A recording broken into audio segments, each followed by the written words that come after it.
ఖాళీ కేసింగ్ మా చేలో ఖాళీగా 2 కేసింగ్లు ఉన్నాయండి.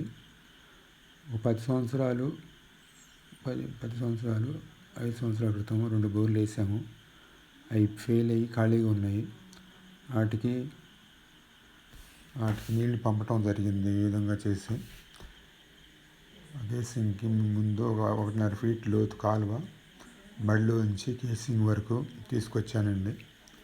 తీసుకురావడం జరిగింది. తర్వాత దానికి ఒక 2.5 ఫీటు రంధ్రం చేయటం జరిగింది.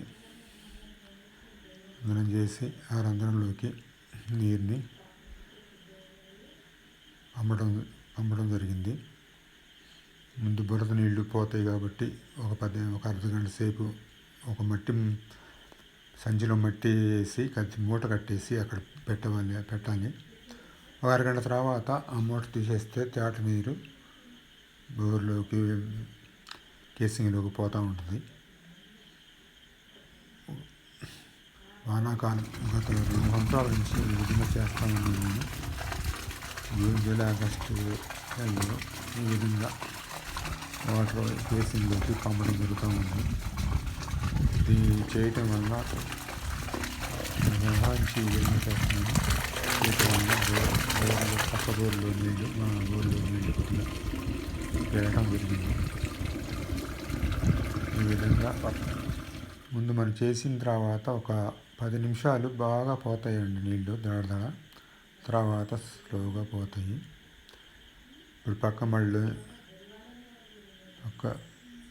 ఇప్పుడు స్లోగా కేసింగ్ నిండిన తర్వాత స్లోగా లాక్కుంటూ ఉంది నీరు. కేసింగ్లోకి స్లోగా లాక్కుంటుంది. నిండిపోయింది. 10 నిమిషాల వరకే దడ పడుతూ ఉంటాయి నీళ్ళు. తర్వాత స్లోగా లాగుతూ ఉంటుంది. దీని ద్వారా మన బోరు పూడే ఆస్కారం కూడా లేదు. నేను 2 సంవత్సరాల నుంచి ఈ విధంగా చేస్తూ ఉన్నాను. వానలు పడ్డా జూన్, జూలై, ఆగస్టు ఈ 3 మాసాల్లో ఎప్పుడు వాన పడ్డా కూడా అప్పుడు చేసుకోవాలి. వానలు పోగానే మళ్ళీ ఒక మట్టి మూట కట్టి పెట్టేసి పూడ్చి చేయాలి. ఎందుకంటే నాట్లు వేసిన 10 రోజుల తర్వాత తీయాలండి. ఇది మధ్యలో తీయకూడదు నాట్లు. ఎందుకంటే బురద నీళ్ళు పోకుండా నాట్లు వేసిన 10 రోజులు మూట పెట్టేసేయాలి. మట్టి మూట పెట్టేసి మొత్తం నింపేయాలి.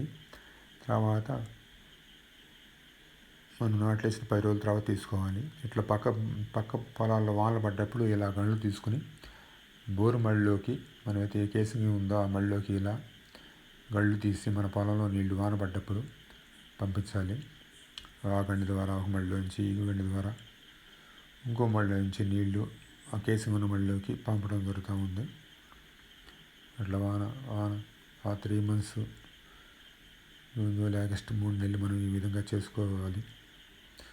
చేసుకునే వల్ల మన చేలో మన బోర్లో కేసింగ్లో నీళ్లు పెరుగుతాయి.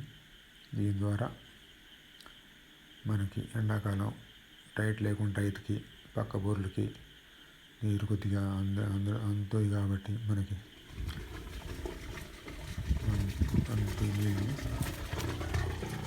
ఇట్లా స్లోగా నీరు ఒక కేసి నిండిన తర్వాత స్లోగా లాగుతూ ఉంటుంది. స్లోగా లాగుతూ ఉంటుంది కాబట్టి ఆ బోర్ మీద కంఫర్టబుల్గా గాలి పెట్టుకోవాలి. ఎందుకంటే మట్టి కానీ ఇలాంటి రాకుండా ఉంటుంది కాబట్టి మట్టి జాలి 4 ఫీట్లు ఎనుక జాలి మూడు కాడి పెట్టాలండి. ఇప్పుడు ఇందాక పెంచినట్టు ఎనుక జాలి పెట్టుకోవాలండి. పెట్టుకుని ఈ 3 నెలలు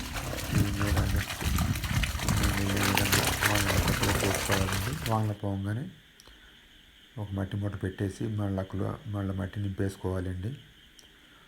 అలా చేసుకున్న వల్ల మన బోర్లు పెరుగుతాయి. ఇలా